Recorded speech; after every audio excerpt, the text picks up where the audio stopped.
Hello and welcome to the DrivingMaul show. And yes, we're back at our usual time of 8 p.m. on a Monday to talk all things rugby. And yes, the plan is to try and go through the Australian Super Rugby teams. But then again, we tried to do that last time. And after going through the news items, which were supposed to take the first 10 minutes, an hour in, we decided it was time to that perhaps maybe, just maybe, we should we shouldn't try going on for too long. So yes, this is Super Rugby Squads Part 3, Take 2, on the chance that we might actually get through it, but who knows? I mean, Steve, what's the chance of it being a Take 3? Do you think? 100%, definitely going to happen. No question about it. I mean, so much other stuff to talk about, isn't there? Right? Surely. Is that? Oh, well, I'll go. Ooh, okay. I don't think so. perhaps I should throw the news section over to you then. This week. Because I'll be honest, I'm looking forward to my first day off in seems like 3 weeks on Monday, because this is in a week's time, because that is Auckland Day and it's public holiday, and therefore all my employers don't want to pay me extra money, so that's the one day they'll give me off. Lucky. Basically. So yes, lucky I actually get a day off. That's nice. And then the next following day I get off is Waitangi Day. So yeah, weekends don't exist for me at the moment. So yes. So yeah, good evening to those of you joining us on the live chat. Yes, you can join us on live chat on YouTube and Facebook. You can watch live on Twitter, but you can't chat with us there because, hey, yeah, that Musk guy apparently, yeah, whatever. He's doing something over on X. I don't know. I don't go there anymore. I just broadcast to it. Are you still a Musk a Twitter or an X person?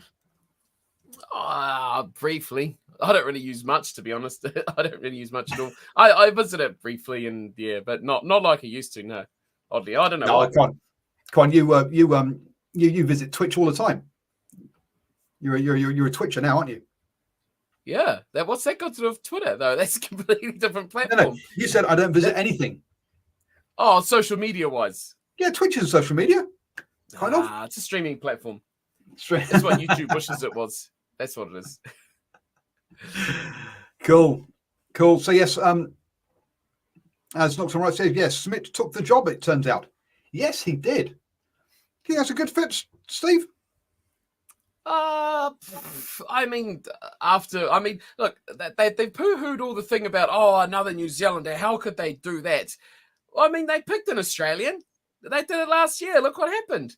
I mean, the last New Zealander wasn't that bad. They kind of kicked him out when he was just getting going. So I don't buy the another New Zealander, that's bad.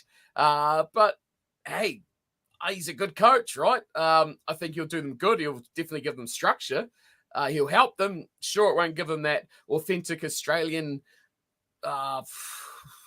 background and sort of thing like that. But I think on rugby terms, at the elite level, it's probably just about the best they could hope for, really. So I think it's good. Just get some Australians around him, I guess, but that's up to him more than anything, isn't it? So it should help. I think it'll help the Wallabies, definitely, their structure and game plan wise and continuity wise. It'll help them for sure. Yeah, so the head of high performance is someone he's worked for before in Ireland. They're bringing someone over from Ireland as well. I think it's going to be a director of rugby kind of role as well, so to take other things, or team manager kind of role to do things for him as well. So look, he's going to have some people around him that he knows and has worked with already, which is going to be good. It's kind of interesting that sort of player power got him the Ireland job because Johnny Sexton were saying that, yes, we want him to be Ireland. He wasn't sure whether he wanted to do it, but player power was like, yes, you've got to do it after Leinster. And let's be honest, player power has caused issues for Australian coaches in the past. let's be honest here. I do wonder how well he's going to fit into that environment. Now, luckily, he's not got your sort of Quade Cooper, Curtly Beale, James O'Connor in their kind of early 20s, which I think they would not suit his style, because he's got a reputation of being a tough taskmaster. On here, we as he quotes Aristotle, we are what we repeatedly do. Excellence then is not an act of but a habit. There we go. And various players have talked about how they would come into camp and actually stressed, because yes, it was going to be hard work. It should be, but there's a level of how much stress you put on. So it'll be interesting to see how the more laid back Australian style matches with his very intense style there. So one of the things that he was famous for in Ireland was he would tell players how to play, and he wasn't result focused but process focused, which I think is what all coaches are on the whole. But he was very much so like, if you do this on the pitch, this will be the outcome. And he was and it worked because we told players to do it, they did it, the outcome happened, and they were like, oh cool, so if I do what he tells me, I'll get the result. And so that was kind of part of what he did. Now it did lead to, during his time in Ireland, to some commentators say, look, the players are scared to go away from what he says. So they can be a bit robotic. His teams is kind of was always part of the or part of the accusation about his Ireland team. But look, his Ireland team got the first win ever in South Africa, got their first ever win over New Zealand or the All Blacks. He came in to an All Blacks environment as part of an All Blacks team that was the question marks as to how far they would go in the Rugby World Cup. They made the final and lost by 1 point. He is a good coach. Let's not be, there's no bones about it. It's just going to be around play, around style and culture, and whether he fits in from that point of view. I think the reviewer, do you think Hooper, Cooper, and O'Connor will come back into the side? Hell no. Absolutely not. I mean, to start off with, Hooper's off to sevens, so he's not even going to be conditioning for 15s games. So there's no way Hooper's going to be part of it. And look, the age that Cooper and O'Connor are, they are not people who are going to win him the Lions series, and they're definitely not people he's going to take to the next Rugby World Cup. So no, it's time to move on from those guys. They have been very, very good players for Australia. Don't get me wrong, but it's time. I believe it's time to move on from those. I mean, Steve, do you believe they're going to get called back in? No, I don't think so. Not now. Hooper was probably the one that might have, maybe, right, just because of his position and where he would fit in the team. But for the change as a coach coming into that Wallabies team, he's got no real locker room. How do you call it, atmosphere or the mood or the hierarchy of players. It's not really there, right? He's not coming into an established sort of set of players that have got this sort of style and this sort of way that they play. This is a very fresh. Not after Eddie ripped up the team and threw it in. Exactly. Well, this is the best time to come in as a new coach, right? This is the best time because there's no. He doesn't have to fit in. He's got to make the atmosphere. He's got to make the culture. That's the word I was trying to think of. He's got to make it now. So it's not like he's got to change it to suit him or he's got to fit into what they do. He's got to make it. And I think whilst it may be better to come into that sort of thing, it's a very hard thing to do to make your sort of culture. For a coach, like you say, is probably, I guess he made in Ireland, but he's kind of gone around and just put his input into a lot of teams as well, like especially with the All Blacks last year at the World Cup. He just come in and did his coaching rights to that team. He just added to that culture, didn't he? He didn't really make it. He didn't really enforce himself onto that squad. He kind of just blended in. So I'm intrigued how he's going to blend with those players and how he's going to find players that fit his style and kind of makes that team his own. I mean, he's got a clean slate. What better way to do it? It's going to be interesting to see how he does now for that pressure on him as well to perform. Ireland was a team that he took from shouldn't really win this game to, oh my God, they've won this game. The Wallabies is a different sort of thing, right? They're a team that, I mean, the nation believes they should be winning games against the All Blacks. They believe that they should be up there competing consistently with every team, whether it be the Lions, the South Africans, the English, the Irish, the All Blacks. That's the expectation. So he's not punching by his weight anymore. He's got to deliver on a very, very high expectation with probably a very low resourced squad. So we'll see how he does over the next few years. It's going to be interesting. Yeah, you're right. There's not the established cliques or people who are like, I have to pick these. These are the ex people who will be in there. He can do you're either one of my people or you're not. You're gone. Because there's no one. He's not going to get told. He's not going to get. I don't think there's any player that if he didn't select them, he would get enough backlash from the public to get him sacked, kind of thing. Nocturnal Right says, yeah, he'll be looking for a 10 like Cooper. Good chance he'll come in like Sexton role. Sorry, but Quade Cooper and Sexton, two very different types of fly half. So no, Cooper is not a Sexton role. Sorry, I disagree with you on that one, Nocturnal Rights. He said, I think Schmidt was actually coaching the ABs and Foster was media front.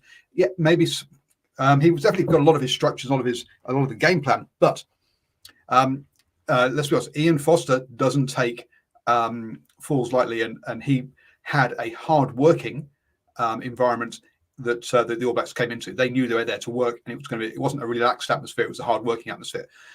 Whether he had good game plans, whether he got results or good performances, different thing. But the work ethos was definitely there under Foster. So Schmidt didn't have to worry about that. He could walk in, and the guys were all going to be working their asses off. So that kind of piece he didn't have to worry about. That's the piece I'm a bit worried about with Australia.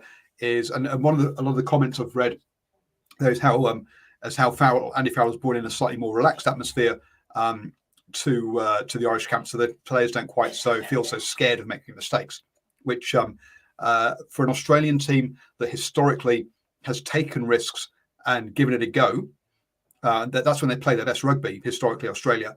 To bring in someone who makes you scared to take risks, makes you scared to go for things, might not be a good cultural mix. That's the that's kind of where I'm coming from. And on some rights, you can disagree with me about whether Cooper and Sexton are similar or not. That's fine. We're allowed to disagree and have different opinions. That's all cool. Just as long as we don't start getting abusive towards each other. So yes, so on that one, there is that. Wales haven't won Australia since 1969. Australia should expect to win their July Test matches, even if they are close. Well, and yeah, look, I mean, Wales also going through a rebuilding phase. With the Gatland's bringing in, and also Gatland's expected to not play Gatland ball. Right, he's expected to do to bring in a new style of rugby. We're supposed to start seeing that this year. It'll be interesting to see how Wales go in the Six Nations as to how, and from that we'll be able to give you some sort of indication as to how we think Australia, or how much Australia will go on that one. Simon agrees with me about the Cooper Sexton thing. I don't think, but I disagree with Simon thinking that Cooper was a waste of space. I think they're a different style of player. I don't think he was a waste of. I think he was a decent player, and actually when he came back into the Australia team, he should have gone to the Rugby World Cup because he was picked in every single warm-up game. If you weren't taking him to the Rugby World Cup, why give him that jersey? I'm sorry, but yeah, Eddie Jones made a lot of mistakes. Christopher Belly in Ireland, he had a lot of control over the provinces. Hopefully, he has some control over the Super Rugby sides.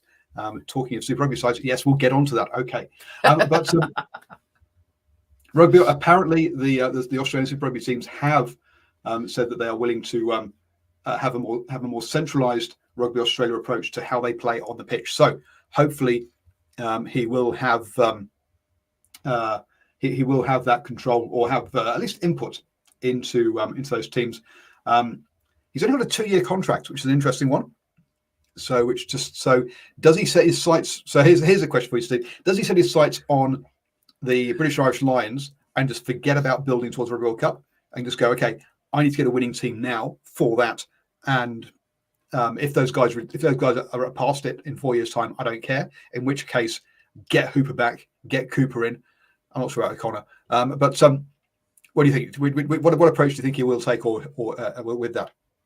I don't think Australian rugby's in a position to look like you can't look short term for them. They don't have the experienced guys running around that you could name a team of 30-year-old players looking just for a 2-year sort of track, or 32-year-old guys.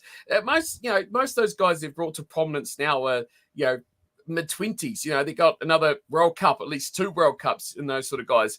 I mean, he could focus on that, but I think most guys that you're going to look through a name in your squad are going to be long-term fixtures regardless. So I think he's focused on a World Cup. Yeah, I don't think you take a job looking for just 2 years, do you? Not, take a rugby job and just look forward to that in-between sort of tour, even if it is a Lions tour. A World Cup is still the pinnacle. You take your Lions all you like. But hey, you're thinking, I'm only thinking guys like, Skeltons and maybe something like that. You might not go long-term. Oh no, here we go. Here we go. He's swapping shirts. Oh, ouch. He's covered up the Taranaki shirt. Oh no. Oh, blasphemy. The Hurricanes are coming down. No, they're getting swapped as well. The Hurricanes are still there. It's liquid shirts here, team. Oh, there's an All Black. Where's the Wallabies shirt? Should have left the yellow one there. I don't have all your show. I've gone into international mode rather than club mode. No, there's still a Northland one there. What are you doing? Well, I've got to cover some up. But you got to get that green Ireland one up there. Is that green Ireland? It is. Get that one up it's there. It's not an official one. It's obviously a fake one. Because good enough. Official ones are too expensive for me. Let's be honest. Look, I'll think. No, you're looking the same. You're going to look at the same sort of team. I think if he wants to do things right, he's going to have the core of that team is going to go right through 4 years. Most of your key positions, key players, key roles, they're going to be there right the way through. So yeah, Australian rugby doesn't have grandpas. And hey, that's kind of what I was going to go on about with the Super Rugby teams. That look, we're out of time. It's part 3 next week.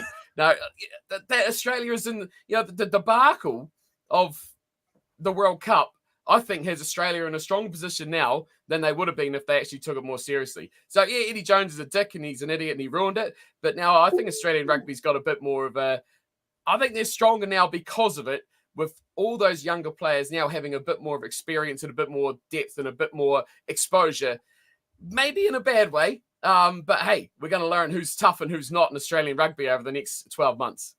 Yeah. 2 very quick news items that I'll give, but you're quite right. Yeah, Joe Schmidt has got as blank a sheet as you can get as an international coach. Test referee Jaco Piper has retired from rugby after his World Cup injury. Look, fantastic career. Yeah, well, as a referee, well done to him. 12-year Test career that he's going to bring the curtain down on. So well done to him. On that, and look, hopefully he gets over his Achilles injury, enjoy his retirement, and thank you so much for your service to rugby. We won't let Steve talk because he'll be nasty towards him. Off to the farm in Wales. Over to the Highlanders. So the Highlanders already are in injury struggles. They've called in Hugo Plummer from Wellington, who is who's a lock. Ollie Haig has also been training there as well because they've got 2 key injuries because Mitch Dunshea and Will Tucker aren't back until April. That leaves them with Fabian Holland, Parry Parkinson as their sort of 2 main locks. Parry Parkinson is only just back from injury. Again, trying to nurse that ankle injury or knee injury from 2021 that he's still having problems with. The knee injury into 2021. So he's only just back to training as well. Are you worried about this? No, not at all. Not a problem. No worries. Hey, this is how you find depth. This is how you find the depth. Find the depth of New Zealand rugby. Are we worse off? Maybe a little bit. But is it going to change too much? Are they game-winning players? Nah, they're just good players. Now we unearth the next level, the next tier, the depths of Southern and Otago rugby. Wow, because Will Stoddart has also been called in. So the only recognised player, Fabian Holland, there as in your lock. So good luck to that one. No problem. Simon lets us know that Major League Rugby have brought in another team in Charlotte, and they're called the Anthem, and they're only allowed to be US eligible players. Interesting. Okay. Good luck to them. Let's get on to the Australian squads because otherwise we are, as you say, going to be leaving it over till next week again. And next week we need to start talking about Six Nations because Six Nations is kicking off soon. Yeah. So, and I've got the wrong screen in front of me. Let's kick it off then with the Brumbies, being by far the most settled team in Australia. Only losing Tom Ross there amongst the props to the Waratahs. With Alan Alatoa, Fred Kalia, Sefo Kuatai, Reese Van Nick, Blake Strulup, James Slipper, and Harry Vella. Look, Harry Vella didn't play last year, but it's good to see Reese Van Nick and Blake Schlupp. Sorry, I'm obviously absolutely butchering his pronunciation. I'm sorry, folks. Both were on short-term deals last year, brought through onto full-term deals. We've talked about that in the New Zealand teams, about how good you're bringing those players through. So good continuity for the Brumbies. I mean, you'd be dumb if you didn't pick up a short-term contract off to the World Cup Wallaby with 5 caps to his name now, and Blake Shroop to not keep him around. So that's a no-brainer. But yeah, I mean, it's good, right? I mean, the Brumbies are the team. I think they're the benchmark of Australian rugby, and look at that experience, right? I mean, you could easily set things up with, well, a couple of different combinations with international experience and guys that have been very strong. So they look good. I mean, it's going to be a typical Brumbies team that's good in the forwards, isn't it? So Tom Ross, not much of a loss. The Waratahs, yeah, I think the Waratahs are typical Waratahs, aren't they? So I think it looks good. Yeah, Australian rugby in the front row typically looks to a lot of Brumbies, don't they? So, and again, the LLR the Slippers, you can't go past those two. They're going to be the bookends for that front row. And guys like Shoop are going to learn a lot off them, which they need. Again, now we're seeing, is this the reward from the World Cup? Here we go. A guy, only a short term last year, bang, he's a 5-cap Wallaby, and he's got a full-time deal. He's sitting alongside 2 very experienced guys, and now that front row looks a lot more impressive. If we look at this without that World Cup happening, and we think, oh, they're a bit light with just Alatoa and Slipper, the rest of these guys have hardly played even Super Rugby. I think they look stronger because of it. Yep. And again, at hooker, John Uliagai was retired, and who they play, and he was only on a short term anyway. So again, Longeron, McKerney, and Pollard are there again. So yeah, very settled front row that will do the business. Inside the into the engine room, then Sam Thompson has gone back to club rugby. Jack Wright off to Japan. Lachlan Shaw has come in from Brisbane Boys College, so from club rugby. So to join up with Frost, Hooper will probably actually play as a Lucy, Neville and Darcy Swain. So yeah, again, experience in there that's stuck around, and we'll be working with that front row. Then the Lucy's. Pete Sumner's gone off to France, which I know that Steve won't be too upset about. They haven't brought anyone in. So Scott Brown, Kale, Kennedy, Reimer, Scott, and Valentini will lead that crowd. So again, as you say, a pack that worked last year with very few changes should work again this year. Why am I not upset about losing Samu? What's that pop shot? You've bitched at him in the past, and on a show in the past, haven't you? You've not been a great fan. I think he's a quality player. Okay. I think he's not as good as he was when he was at the Crusaders. That's for sure. But by Australian standards, I think he's probably not got the fair shot, to be kind of oddly, strange to him. But I think he could have been a lot better for them, Australian rugby, than he was for the side completely. But hey, Bordeaux, well done, good pickup. You know what? You look through that pack, and it's all good right the way through, right? But the fact that those hookers are probably the standout for me, that Lonergan and McInerney both are Wallaby cap players now as well. So you look at that front row and you see you've got 5 of your props and front rowers, props and hookers in front row, have Wallaby caps. I mean, that's great. That's really good. You've got literally a Wallaby will start at hooker and a Wallaby will come off the bench at hooker. And then you've got Frost, Hooper, Neville, Swain, all capped players. Like I say, Hooper probably more back row. Valentini, so many guys who are experienced at a higher level now and played a lot of good quality rugby. So the Brumbies look very, very dangerous in the pack. And I think when we look at the other teams, I think it's just on paper it's going to be hard for them to match up for this what the Wallabies have got here, for what the Brumbies have got here. It literally is almost the Wallabies, isn't it? Really, when you look through it, it's like, are they wearing yellow or are they wearing white? I don't know. Well, I was going to say, yeah, they could just about put a Wallaby front, Wallaby just pack together to start again. Type 5, definitely. Yep. Running the show, then you've got you've lost a Pedro Ronaldo who was on a short term anyway, so not unsurprisingly he's gone back to club rugby. Nick White's head off to the force. Harrison Goddard is coming from the Waratahs, so brings in a bit of experience from at Super Rugby level, along with Longren and Thorne. So yeah, I expect Ryan Longren to be starting, and then alongside Debrasini and Lola Seo, yeah, two experienced campaigners at this level. Nathan Carroll, who didn't play last year, has dropped back to Club Rugby and will be available, you'd think, if there's an injury. But yeah, look, an experienced halfback combination that's going to run them around the pitch nicely. And again, also with international experience. Yeah, I mean, Jack Debrasini, what a man. What a career Jack Debrasini's had. I mean, the list of his clubs is almost as long as your arm. Imagine if he got every club list, tattooed on his arm. You literally, go to the pub at night, be like, well, lads, I've played for, the Rebels, the Heat, the Northland, the Chiefs, Red Rhinos, been Japan a couple of times, Canterbury, the Brumbies. He's been everywhere. But hey, Lolasio's the man, right? That little excursion away in Toulon is going to be very, very, very, I think, interesting as a viewer, but I think very crucial for him in his development. So it's going to be a massive season for him. I think he can really push hard to be one of the key players for the Wallabies going forward.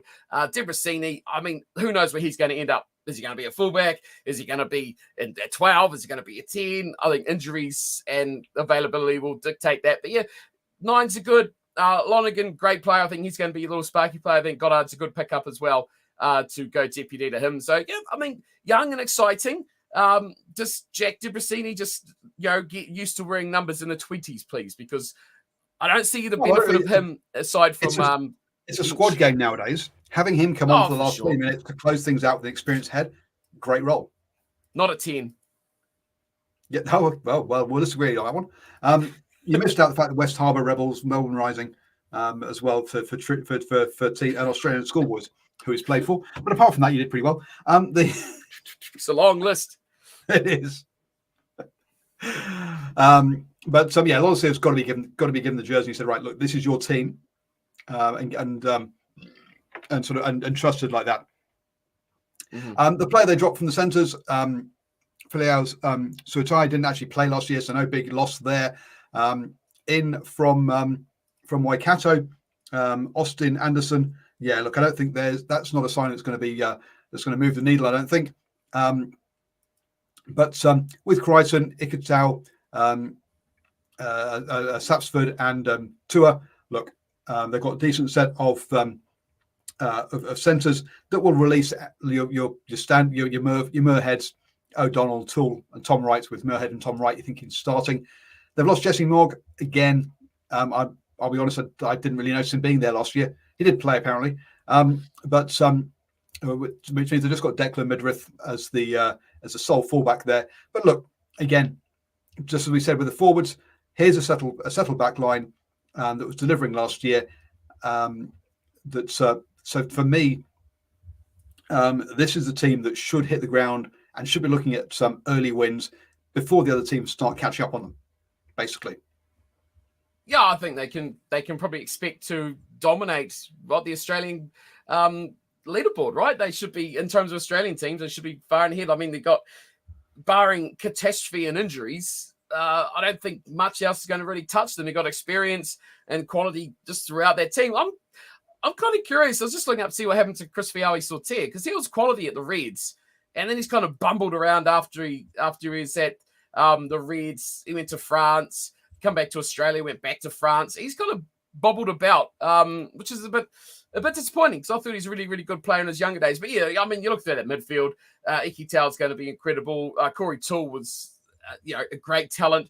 I think you look at your fullbacks, think guys like Tom Wright will probably cover that, and Muirhead, a bit of versatility with the wingers and the fullbacks as well. Those guys like to cover the wings and at the back. So yeah, I mean, you can pretty much name a Wallaby capped just about squad of a starting 15, right?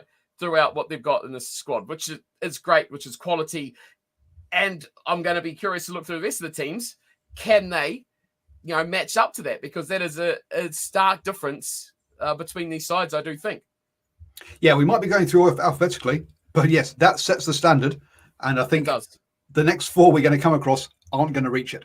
Is I think how we're going to look at it. So look, very settled side here. This is the thing we're going to see is here, right? Look, 1, 2, 3, 4, 5, 6, 7, 8, 9, 10 players have dropped out. Several of those didn't even play last year. You've only brought in 3 new players who can fit into the system. You can integrate them over time. Quick look at the force then.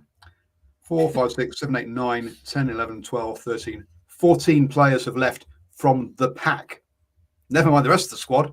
And then they've lost another 4, 8, 10, 11 players in the backs.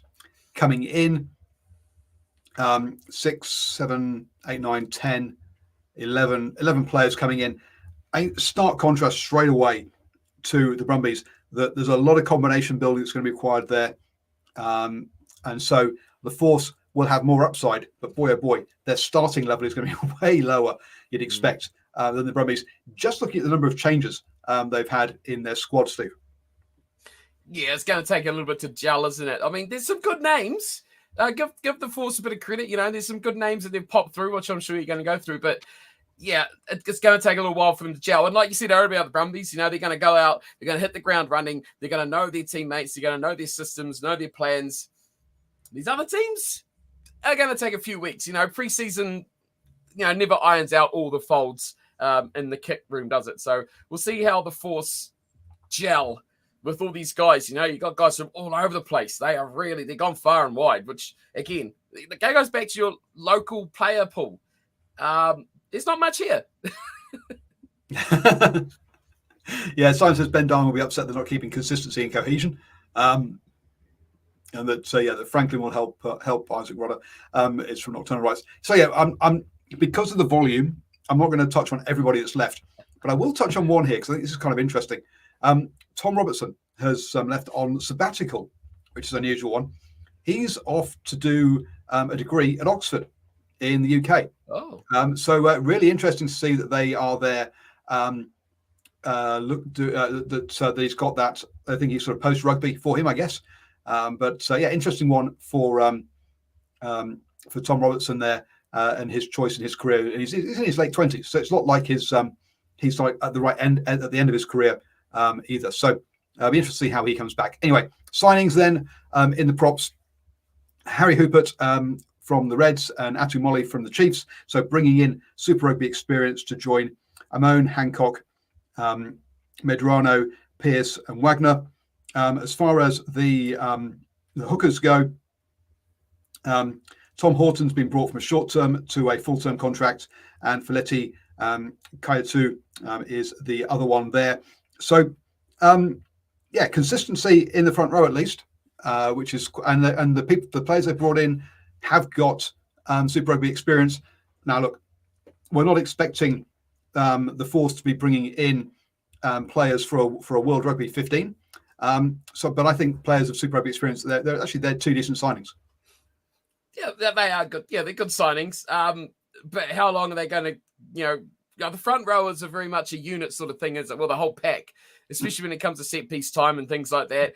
It's good. Yeah, I look at it and go, yeah, Harry Houpert, good player. Atu Molly, good, solid Super Rugby player. I look at Santiago Medrano, a really good quality international player as well. But you've got an Argentinian, an Australian, and a New Zealander / Pacific Island, sort of player. How's that going to gel, and how quickly is that going to gel? Languages, play style. You've got very, very, very, very different sorts of players there. So I'm intrigued. Who do you start? Do you try to go for a bit of continuity between players who've been there already? Medrano surely demands to be a starter. Who do you pair up with them? What sort of, how are they going to go together? That's the big thing. And then you've got Tom Horton probably slapped in the middle. Unfortunate for him, but we'll see how that goes. I just think that it's going to take them a while. It really is. And, you're talking scrum and line out here, right? Key components of a game. And you've got guys that just are going to take a long time to gel. And look, and then they're going up against, Alatoa and Slipper, who have been, not only next to each other for years in the yellow, but they've been next to each other for years in the white of the Brumbies. How long they're going to take to click together? That's my big question, and how many games they're going to lose not only for that, combination, but all the rest of them, all these different players coming from all around the place. Yep. Running then into the engine room and the back row, Lopetti, Fiafau and Tom Franklin, so from the Reds and from Taranaki, but Tom Franklin has Super Rugby experience, join up with Kalapu, Rodder and Williams in the engine room, in the locks. Into the Lucies, Will Harris from the Waratahs and Papillon Cervelli from Sydney University, who I think we'll have no idea about, to be honest with you. But so one of them there with Super Rugby experience, joining Anstey, Callan, Harris, Poe, and Tizano. So again, pretty much like that front row, bringing in Super Rugby experience to join in with the teams, having a quick look through the players of left. On the whole, I think it's an upgrade that they've managed with those signings. I like the back row. I like the back row of the Force. I think they're going to be tough. I think they're going to be a key component. I think they're going to take a lot of pressure off this team, not only with their carrying, but their ruck work and just all around the park work. Because Tizano, I think, is a brilliant player.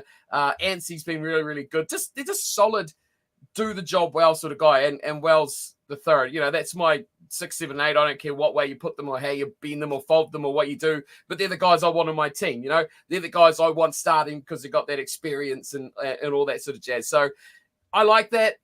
Throw in Rodder, you've got an experienced guy there. I think, it's different. The front row, you're throwing in your Super Rugby experienced players, you're throwing them in with a lot of new guys, right? At least with these second rowers, you're throwing Tom Franklin in with an Isaac Rodder. So, okay, you're going to be going, okay, those two guys should, I think, gel a bit quicker.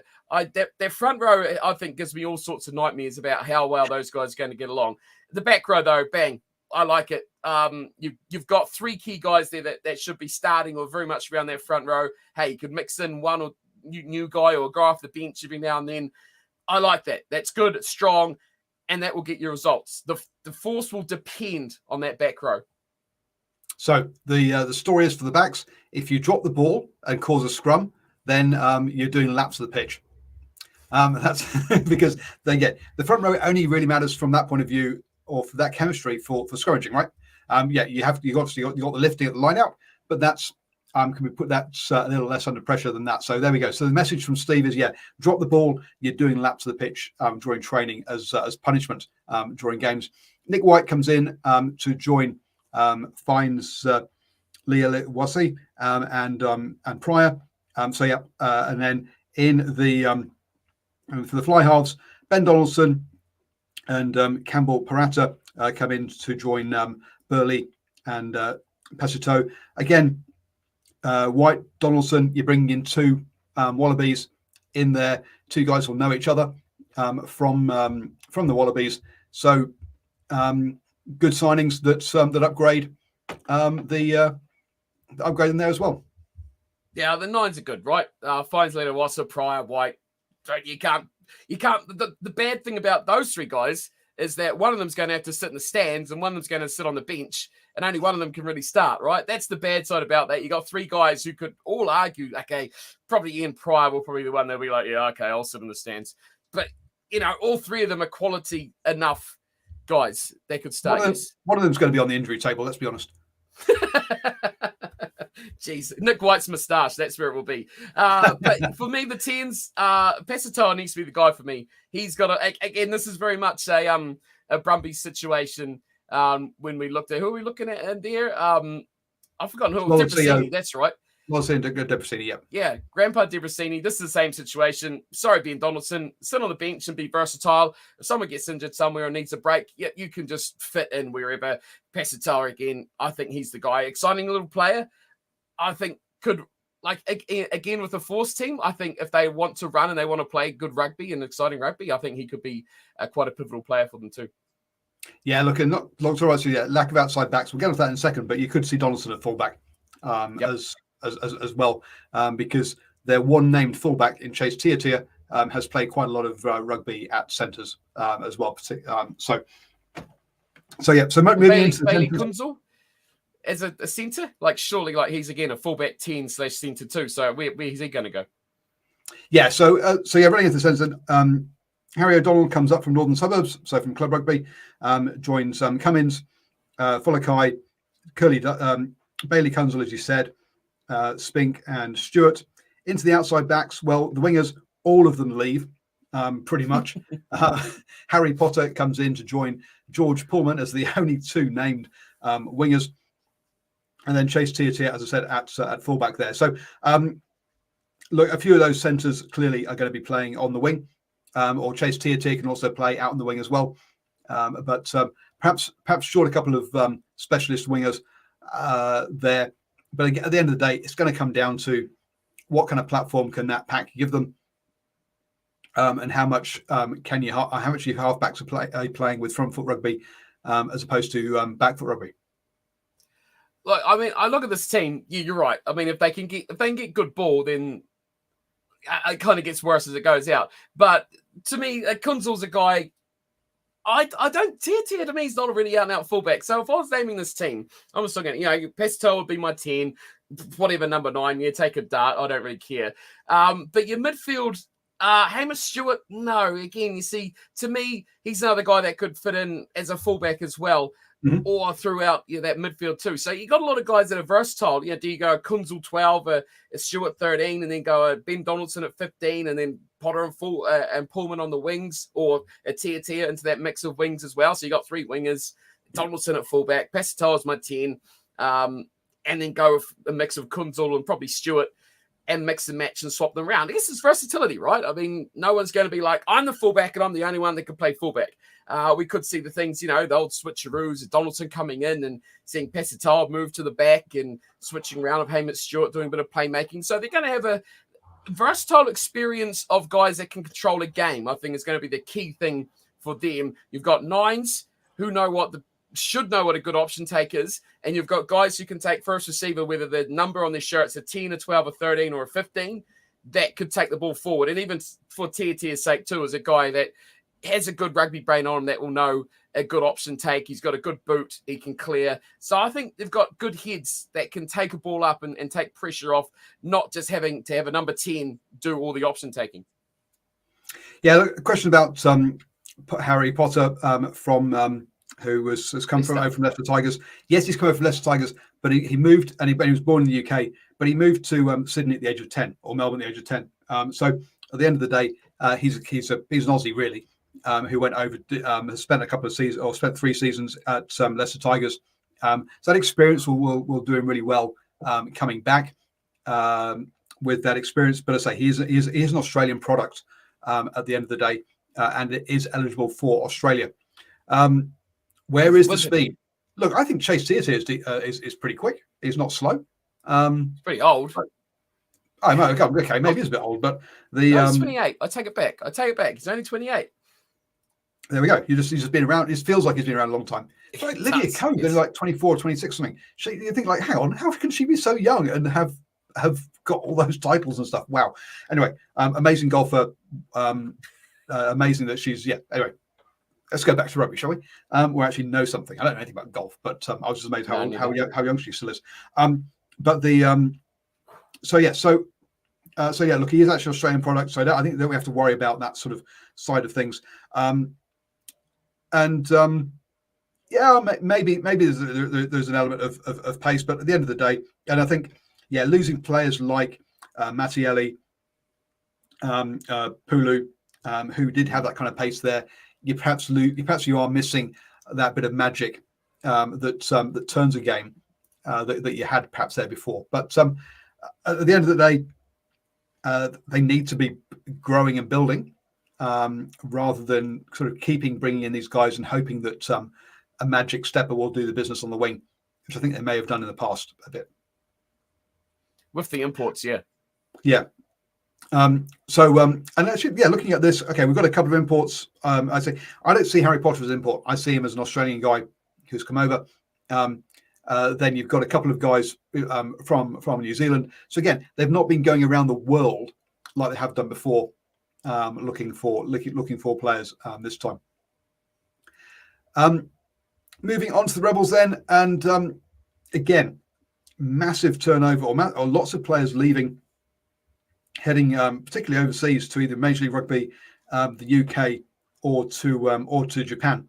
But a big signing for them, Tanaleo Topu there, who's come down from the Reds. They didn't actually play a single game for the Reds last year because of injury concerns. Kalika, Elof, Femiasuli, Gibbon, and Talakai are there. Moving on into the hookers, and Dobbins comes in to join Alex Maffey and Jordan Ulysses. Looking at the people who have left, I think that's probably a slight upgrade. Not a lot, but there with those two players. But it's going to come down to how can Topu stay fit there. I think really is going to be a big part of their scrum. I think he's a good pickup and strengthens their front row, but I don't mind the Rebels, what they've got in those props, especially. Elof's good. Varmasili is just a wrecking ball. I really, really like him. And I think Gibbon and Talakai are solid Super Rugby level players. They're not spectacular. They're not going to be going off and doing what Tupou can do, right? But I think they're going to certainly hold their own in a position. So I don't think they really depend on him, but I do think if he's in the squad, he's going to add a lot. Imagine, having those guys, Farmasili and Tupou running at you. Just their open field play is just incredible. They could be devastating. But I think when it comes to the props, they are really, really well set. Those guys are going to do a lot of damage, a lot of good work. I think Elof's had a good last season or two. He's really built up to be a solid prop as well. So they've done some good work and they've kept a bit of consistency through that front row.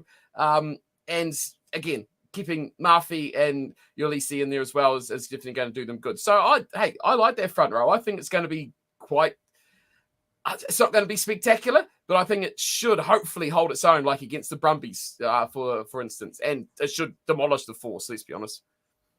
Sure, but they've lost 9 players from the pack, and I think the loss has been more in the engine room and the back row, with all those players heading over to Japan and the UK. The only signing that's come in has been Salakai Lotto from the Saints. He's going back to Australia. He joins Kanem Smith and Tuilami in the engine room, and in the Lucy's, Ekusai, Howe, Kemene, Leota, Matavaya, and Wilkin round out the Lucy's. Look, with those 5 guys heading overseas, how do you feel about the locks in the back rows then? Are they a bit weakened in that area? I think a guy like Matt Phillip will probably be a bit of a loss to them, but a good pickup, I think, of Salakai Loto. I think he adds a lot. Again, a big ball-carrying player. He's going to be devastating. Again, add on Tupou, Farmasili, Salakai Loto, Kemene, Leota, Wilkin. There's a lot of power in there. The second row, I think you're going to have to see Salakai Loto do a bit of grinding to get some of those guys up. But I do think there's a lot of versatility with guys as well that can cover in that second row, back row. Rob Leota, you can definitely throw them in a line out and have options like that. I think Brad Wilkin is a very good breakdown flanker as well. So, Kemene carries very hard too. So I like it. I think it's going to take time in the second row to build up a bit of combination work there. But that back row, again, much like the Force, I think they're going to depend on a lot of these guys who will standout performances throughout previous years. The Kemenes, the guys that don't get those plaudits but do a lot of that hard work are going to be key. The Wilkins and the Kemenes, especially in that second row. And Richard Hardwick's gone as well. Is that the Namibian, right? Yeah, look, I'm worried about a couple of injuries in that area, and then suddenly they'll be a bit thin, personally. But we'll again a good starting 15. But how much depth are they going to have in there? Moving on then to into the backs. Jack Maunder comes from Exeter Chiefs, bringing in a Super Rugby experience in there, and also a totally different playing style entirely as well, with Lawrence and James Tuttle. So hopefully they don't put Jack Maunder in there straight away and go, "Hey, you're running the show." No. Give him time, because boy, oh boy, I think he's going to need it to change styles of rugby. Jake Strachan comes in from the Force to join up with Carter Gordon and Mason Gordon. So look, a James Tuttle, Carter Gordon combination in there to run the show. I'm comfortable with that. But again, if you lose Carter Gordon, I'm starting to feel a bit worried for them. Yeah, I'll be happy if Lauren's in there as well. I think he's a capable player at 9. But yeah, a lot's going to fall on Mr. Gordon, isn't it? I think he's going to be an essential part and a key piece for not only this Rebels team, but the green and gold as well, if they can keep him fit and get a good season behind them. But hey, Strawn again, a guy who's played a little bit of Super Rugby for the Western Force, so he's not a stranger to the competition and should probably be able to at least hold his own. And as we'll get to outside him, I think he's got a decent amount of little bailout options of guys that can get him out of trouble. Yeah, well, there's plenty of heavy ball carriers in the front row to get you out of trouble. I think yes, true. It's going to be a lot of this. Interesting, Filippo Dongunu named as a centre, but anyway, there we go. He joins from the Reds. David Okpolu from Club Rugby and Matt Proctor from Northampton Saints, the Kiwi who used to play for the Hurricanes. They join Filiao, Uzet, Nia, Ripley, and Viahu in the centres there. So I think they're going to get a decent set of centres. Stacey Illy and Ray New, I think they both. Well, Ray New didn't actually play last year, but he's headed over to France. But I think look, they should be able to get a decent set of centres out of that lot. Darby Lancaster comes in from the Sevens, a player I must admit I don't know much about because I don't watch much Sevens. There to join Anderson, Picus, Vaiu, and then Callaway. I guess my only question here is who's playing fullback, because I like a lot of those wings as wingers. But yeah, look, it's a decent, if perhaps, as the reviewer says, underrated backline. To Callaway, for me, I think owns that 15 jumper. But you know what you did wrong? Out all that, you did one thing wrong. You announced Matt Proctor wrong. You went, former Wellington player. Former All Black. Former Hurricanes player. Doesn't worry. No, former All Black. You got to. Okay. It's an All Black. You don't worry about it. He's an All Black. Doesn't matter if he's played 3 minutes or 300 years. He's an All Black. And that's what they'll be all about. We've got an All Black midfielder. Oh, yes. Matt Proctor joining in. Hey, I find Dalgunu Red as a centre too. Whether he'll play there or not is going to be interesting. But I like Callaway at fullback because as much as he just baffles me about how he plays and how he's effective, he's just plays well when he can just pop up, because he pops up in the right places, on the right shoulders, in the right sort of areas. He just has that ability to do the right thing and be in the right place. Again, he's not a terrifically, hugely skilled player. I've said this about him 100 times, but he just plays so much better than he should, right? And he just really plays well. I think if he's given the space and the time to be, where he thinks is the right place to be, rather than saying, no, you're on the left wing, just stay out on the left wing and wait for the ball. No, give him rein. Give him rein. He is your key asset. He is going to be in that back line. I think he is going to be your golden ticket to having maybe not so bad of a season. Let Proctor bumble up. Let Dalgunu play his little tricksy tip dancing footwork and bulldoze and run fast. And let Callaway just slip in there and get those little offloads over the fullback and run in for 16 tries for the season. Hey, Rebels, bang, you got success. Yeah, look, I like Callaway. I do like him on the wing as well. Dongunu, sometimes Dongunu, a good example of Aussie's system, stunting and exciting player. Yeah, I say a player who lots of promise on the wing. Let's hope he gets the big game injuries time. Though too. Big injuries. True. To be fair. Okay, you're talking about Proctor's international career. I mean, to call it a career is pushing it, I guess, a bit here. But one start for the All Blacks in 2018 against Japan. Right? No wonder I don't remember him playing for. That was where all the main squad headed off to Europe, and a bunch of guys like him, Gareth Evans, and a few others started their only game and didn't go on the rest of the tour. They just came back home again. Okay, fine. He got the bump in his pay and his pay salary because he had an All Black cap. But yeah, to call that game, to call yourself an All Black, having sure.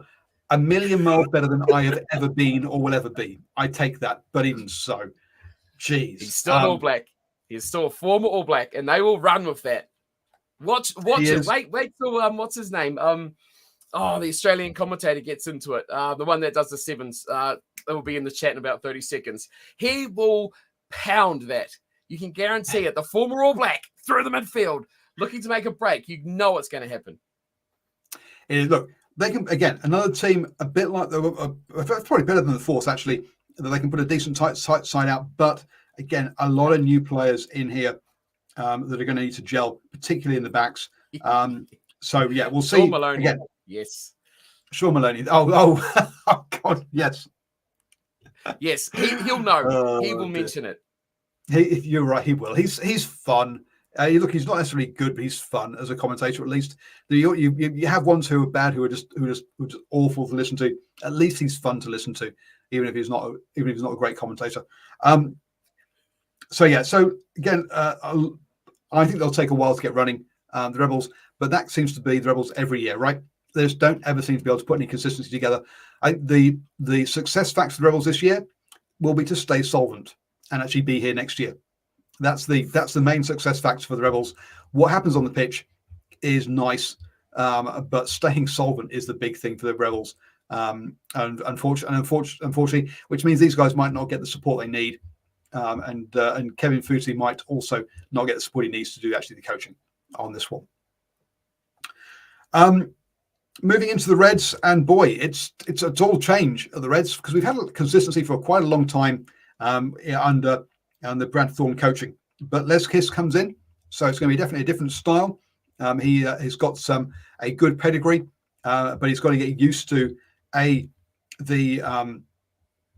style of rugby in Super Rugby, but also get used to the setup as well in Australia and particularly up at the Reds. Losing players like Topu, it is not a good start. And we have 4 props on the way out and 3 coming in. Massimo De Luis from Canberra Royals or Club Rugby. I'll be honest, never heard of him. Got no idea who he is. The next 2, though, Alex Hodgman and Jeffrey Tamana Allen from the Blues and from Ulster, bring in that experience, which they're going to need, I think, in there. They join Blake, Fagasi, Nongoro, and Ravi in the hookers. Max Craig comes in to join Asita, Fayasalia, and Nasser. So they all stay there. So continuity there at hooker, but quite a lot of change there in the props. 3 of the 4 props have left. 2 of them have gone to out of the 4 props left, 1 has gone back to Club Rugby. 2 to other Super Rugby sides, 1 across to Major League Rugby. So I do think I'm concerned about how long it's going to take for that front row to gel. You know what? Bringing in 2 former All Blacks has got to be a really, a really good boost. Two former All Blacks. What more could you want? And the Aussies love it. It's like, well, if he was good enough to play for the All Blacks, well, he must be good enough to play for the Reds, surely. Hey, they look all right. Let's see how they transform, though, because this is going to be a different Reds to what we're used to, right? So, name-wise, with Faiagasi in there, adding Hodgman, Tumunga Allen, alongside having Penny Rawai, the Fijian. Hey, how good's that? Sitting in there as well, and Zane Nongor. So, I think they've got a good little pack in that front row, especially in a couple of good hookers to go along with them with Fassler and Nasser. So, they look good on paper, but how well will they go? But what I think is that most of those guys were there last year. Sure, different whole setup and different play, but the Faiagasis, the Nongor, and that sort of half of it is still from last season and good enough to start. So they can blend. They're not relying on these guys to come in and shoot straight into start. So it should be all right for their front row. I have a bit of faith. The Reds are kind of a bit more above when it comes to blending these guys in than the Force or the Rebels. Tumunga Allen's last one and only All Black call-up was in 2013. Still an All Black. Still an All Black. He's still a former All Black. Oh dear.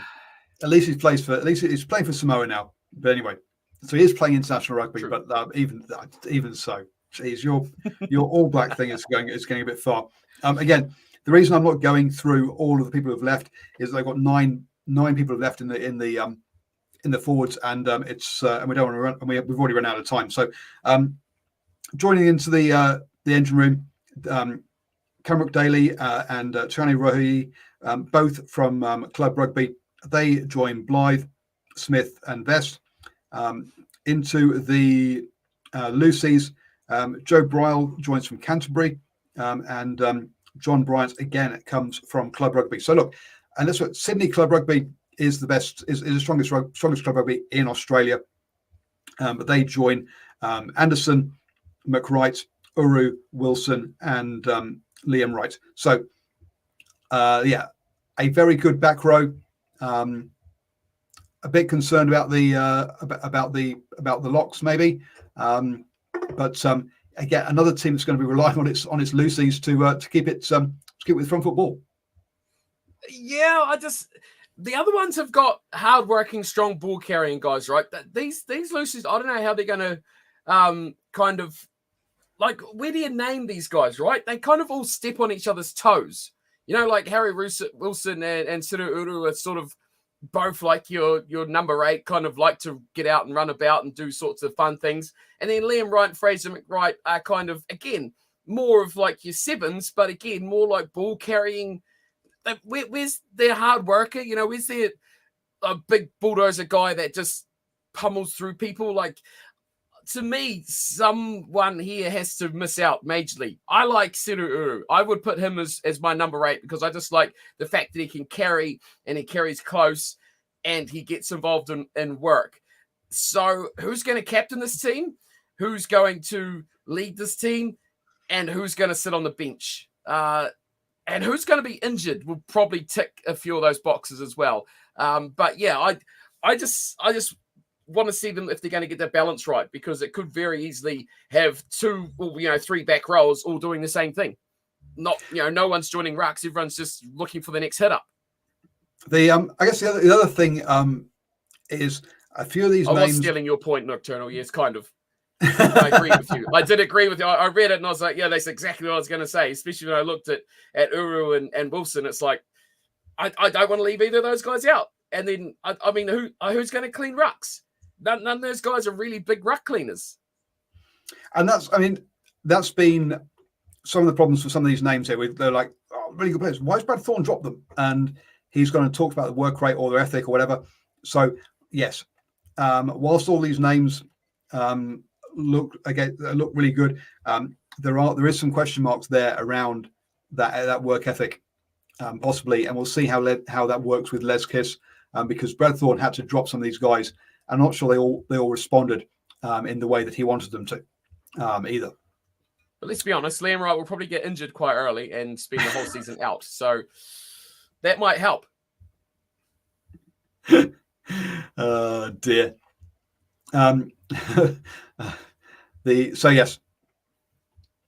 Moving on then to the scrum halves. Same with Dermot's, Kalai Thomas and Lewis Weltron all returned from last year. Harry McFarlane Phillips joins from Souths to go with Crichton, Liner, and O'Connor. Surely this is the year we move from O'Connor to Tom Liner as running the show from there. But look, stability, and as we amongst the backs, we are going to see a lot of stability here. So actually, I'll just run through them quickly, then you can talk about the backs on whole. Franklin Goldsborough comes in from East, so from Club Rugby, to join Anand, Fluke, Henry, and Pasami.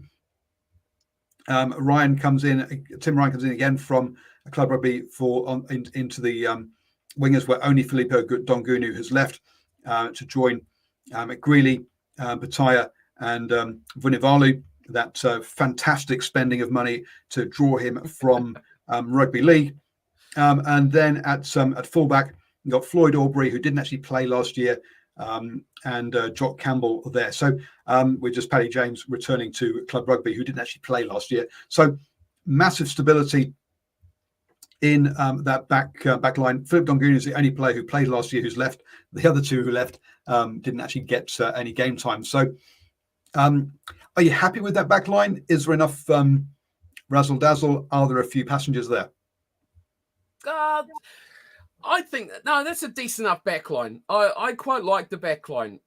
Again, it's a backline that has been developing, right? So I look at guys like Josh Fluke, and it's like, yeah, he's had a couple of years. He's looked increasingly better. Is it time now that this guy is a guy who is actually a good Super Rugby player? Sure, he's only 22, right? But he's been there since the COVID days of 2020. So now it's time for this guy to step up and be good enough and to lead this team around. The COVID days of 2020. The COVID days of 2020. Hey, that is a defining time of a timeline.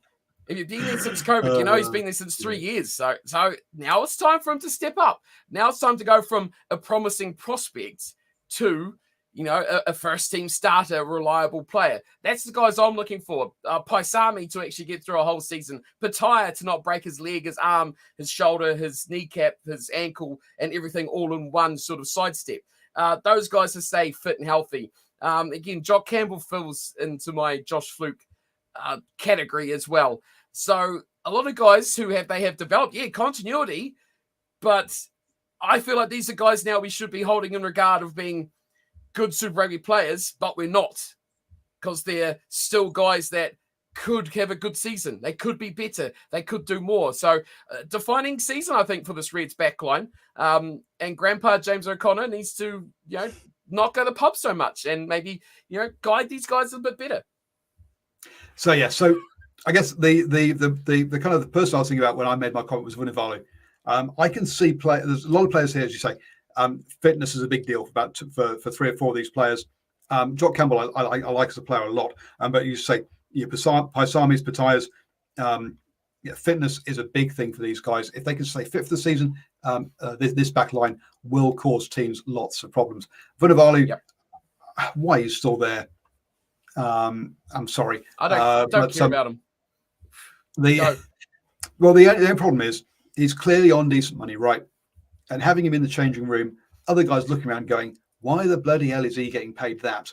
And I'm here working my ass off, right?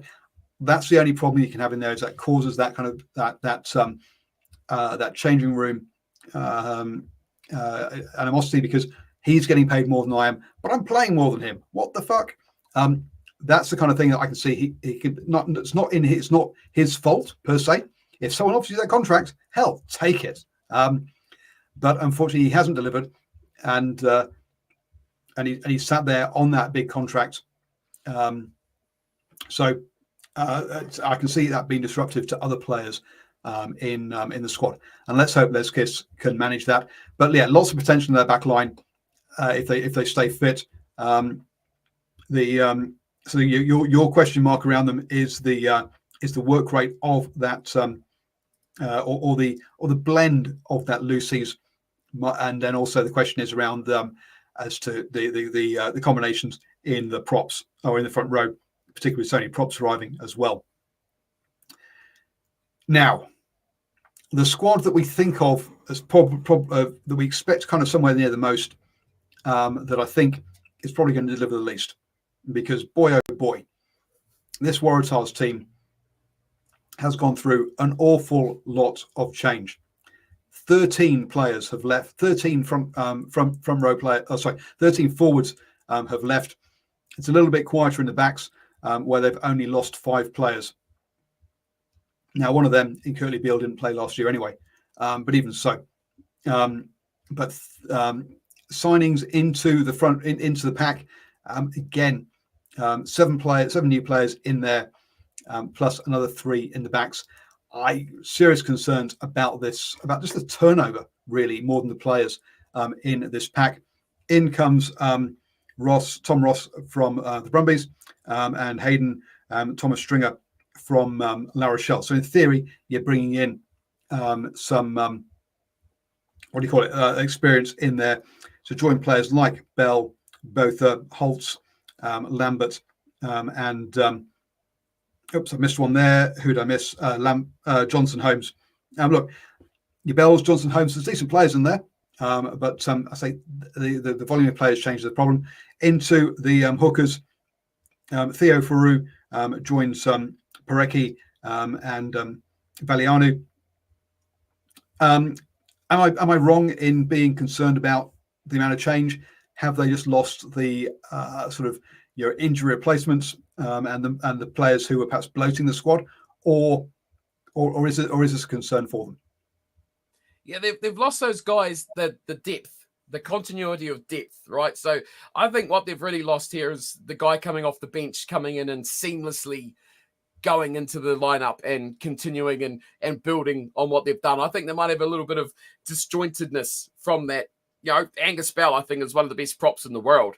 And he's going to lead the way. Guys like Harry Johnson-Holmes is going to be right there with them. Then you've got to get these other guys, that next layer. That's where I think they're going to struggle with. Again, Dave Parecki, very good. He's going to be a solid starting hooker. But then it's that underneath. It's that little belly. It's that little injury. It's that, what they call the finishers of the game these days. They go with that nice little X factor word. That's where I think they're going to, this is a team that I can see will get to, especially with the way that this forward pack has gone, a 60-minute mark, and they'll be within 5 to 10 points, or even close to 1-2 points behind or in front, and then completely lose their marbles, completely lose their structure, and lose out by those key guys losing. You always sub off typically your whole front row, right? So there goes Bell, and on comes whoever to replace them they're going to go with. It's the same sort of, the depth just ain't there. Where they go with Thompson, Stringer, Ross, you're losing that depth in that area for that front row. So then your scrum starts to be disjointed. Then your set piece goes out the window. Hey, then you're not getting in your structures defensively. It's all that sort of stuff, man. It all counts. And when you got all these changes, and all of them are not typically your first 15. Like, you go through all those names there, and they're like, well, you wouldn't start. Yes, but you'll be on the bench, and if there's one injury, you'll be starting, sort of thing. It's those guys that they're missing out on, which I think is going to cost them injury-wise and reserve-wise late in games. Yeah, you're right. It's you say there aren't. You can okay, does that player really move the needle that's leaving? Maybe not, but he might not move the needle, but it's overall that and how that needle's been moved into the locks. Then one player joining, Miles Amaratusuru, and butchering the name, sorry, from Clermont, joining Hannigan, Holloway, and Sinclair. Into the Lucy's, clearly Michael Hooper is the big one that has gone there.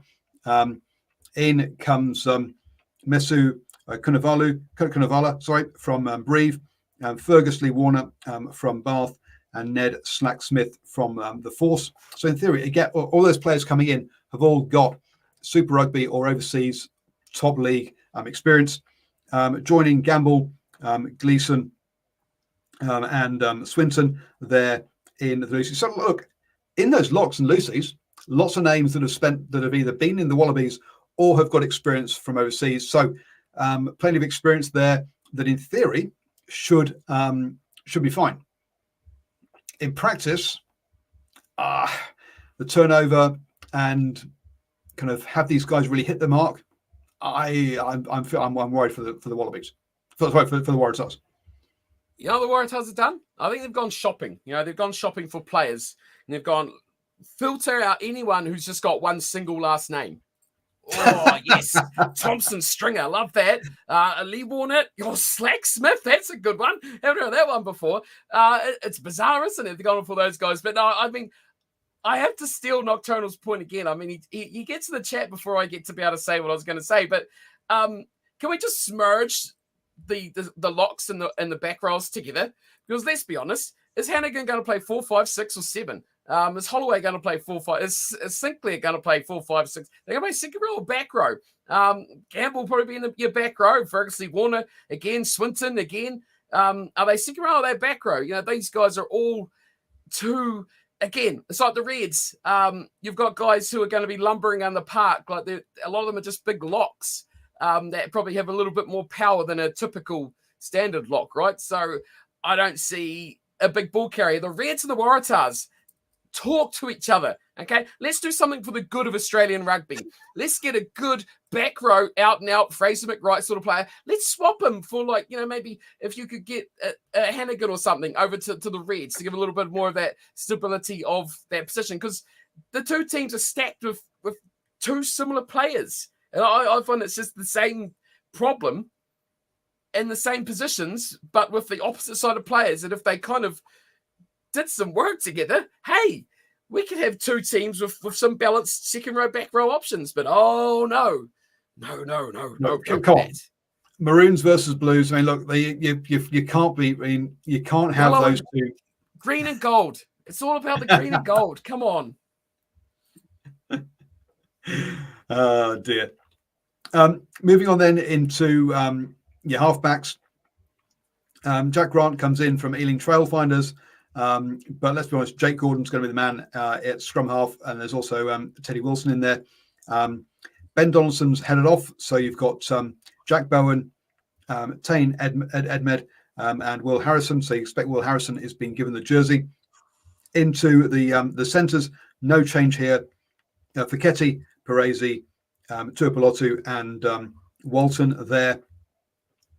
We've got Nadolo retiring and Ben Dowling going to Australian Sevens. Look, Nadolo, fantastic player in his time, but you've got to say, yes, your services. Thank you for your service. Time to move on.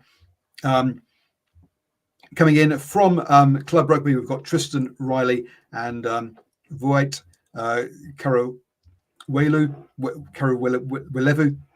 in there to join Marky Mark and Pitesh and Harry Wilson. Curtly Beale is under sex assault charges, so he didn't play last year anyway. And Max Jorgensen is the only fullback that's in there. Not the same turnover that you've had in the forwards there, but losing Donaldson to the Force, only having one fullback. Are they perhaps a player light in that sort of playmaker kind of role? I'm looking at this first thing, and I'm saying, will Harrison be your 10? I kind of argue that the big ginger Tane Edmund will be your starting fly half. They like him. But again, either way, I think they've got two very good young.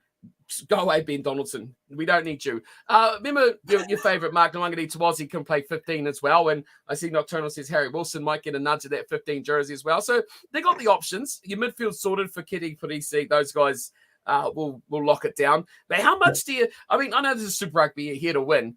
Mark Nwangani-Tawazi, go sit in the stands, mate. You want to go play league? Just go.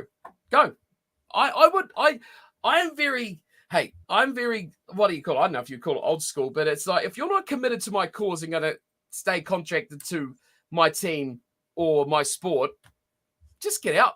I don't want them here. Just go. I mean, you're going to play league next year. You've signed the deal. You're done. You're gone. Go now. Why should I commit? Why should I commit playing a guy that's going to leave? Give me Dylan Peach. Jesus, I should have picked the wrong one there. Give me Tristan Riley. Give me someone who, hey, you're going to be here in the next 2-3 years, and you're going to be playing rugby for me. You want to be here. You want to develop. Have that number 14 jumper or that 11 jumper, or give him that chance. Nwangani-Tawazi's still on the bench. Maybe do something late on at best, but yeah, I wouldn't give him the time of day. Sorry. Well, yeah, why don't him and Joseph Swally swap now? Who's the Rooster winger that's coming over to Union? What about Karawelevu? He's from the Roosters as well. Just go. It's already a leaguey in there. I mean, too many leagueies. Oh well. I can see the appeal of him going over to rugby league. You don't have the same travel as you get from in Union for Super Rugby, and you get to and the money's there as well. So I get why he's doing it. But look, so I get why he's doing it. That's all good points and whatever. But I don't care. I'm here. If I am Darren Coleman, I'm here to coach the Waratahs. I'm here to win a championship with the Waratahs. Commit to my team. or piss off. Sorry. But okay, so as Steve says, don't expect Mark to get picked much, and be kind of the fill in if there's injuries. Gutless Australians. DMs are open, Australia. I'll come fix you. If you're gonna be paying a guy money, you're gonna have to you got to use that money right at the end of the day. Look, they have got other players that can fill in.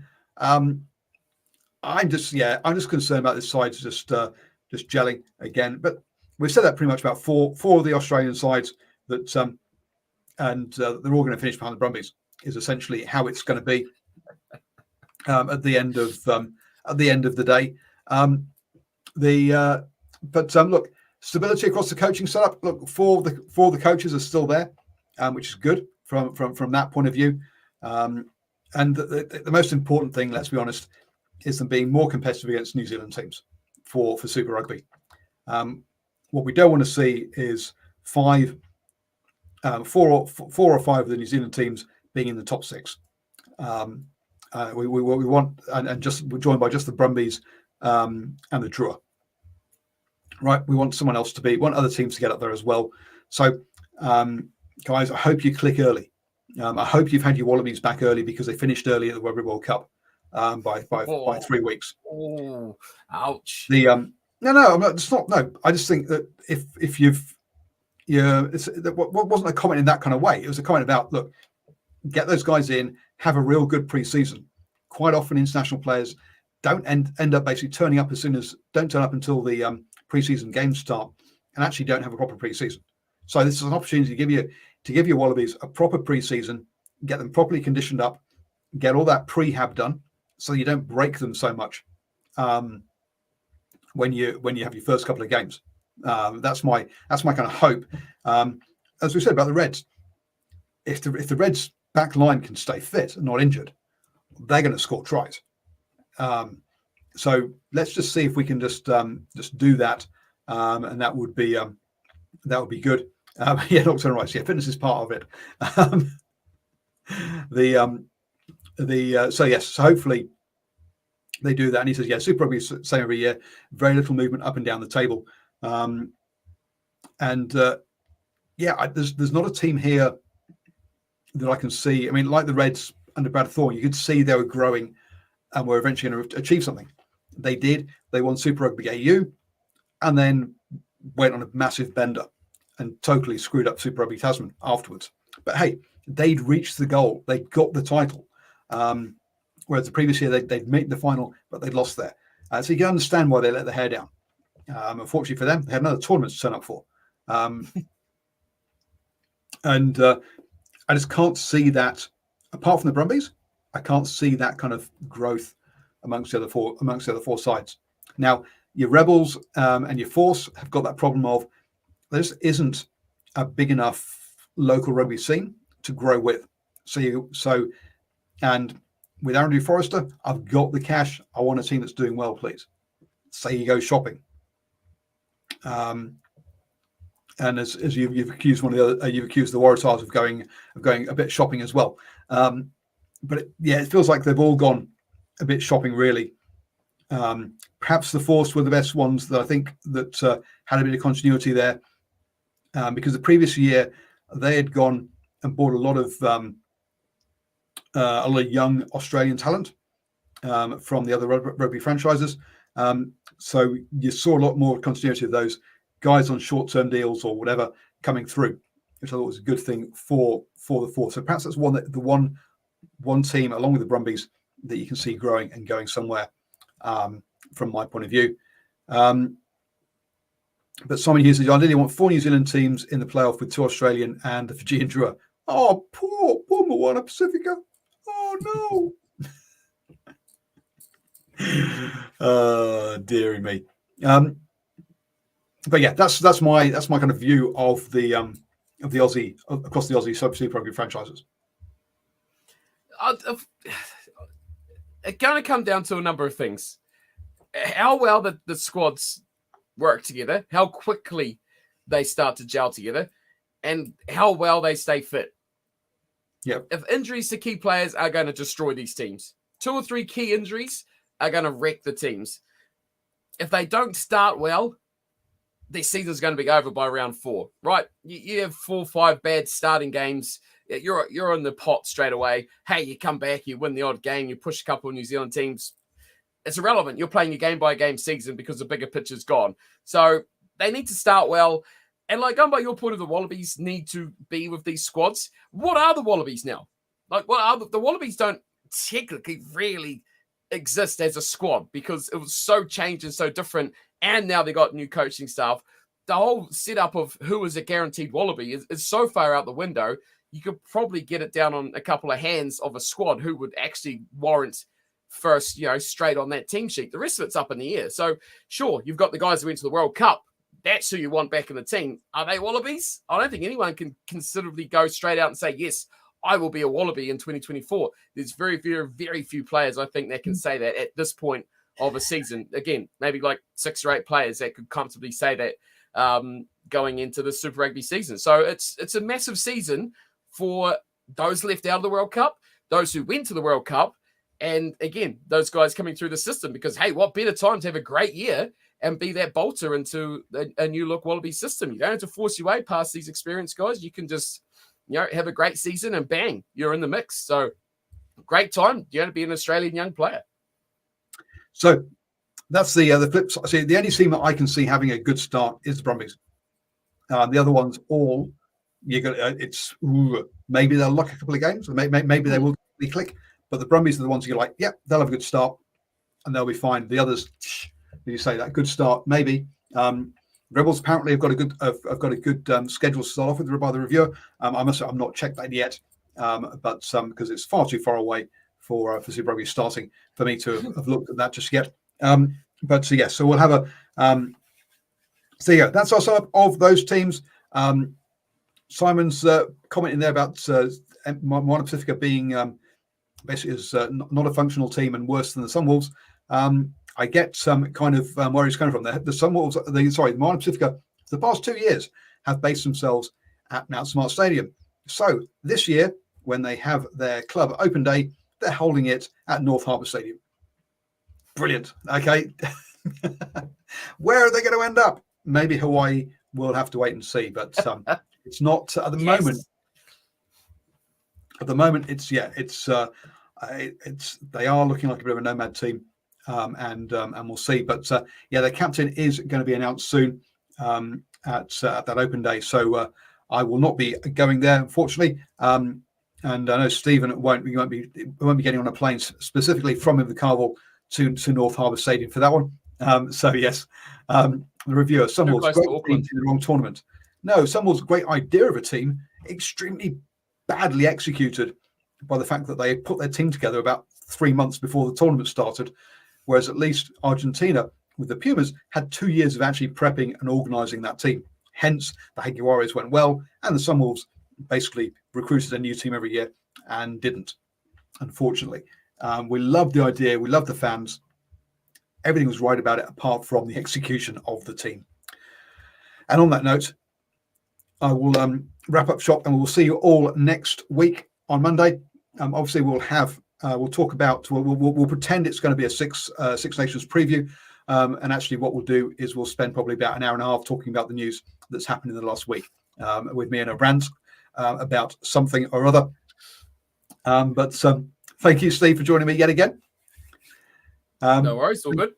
Thank you, everyone who's joined us in the live chat. Don't forget to check out Cornflake's YouTube channel if you're into rugby computer games, where he runs those over there. And we'll catch you all on Monday.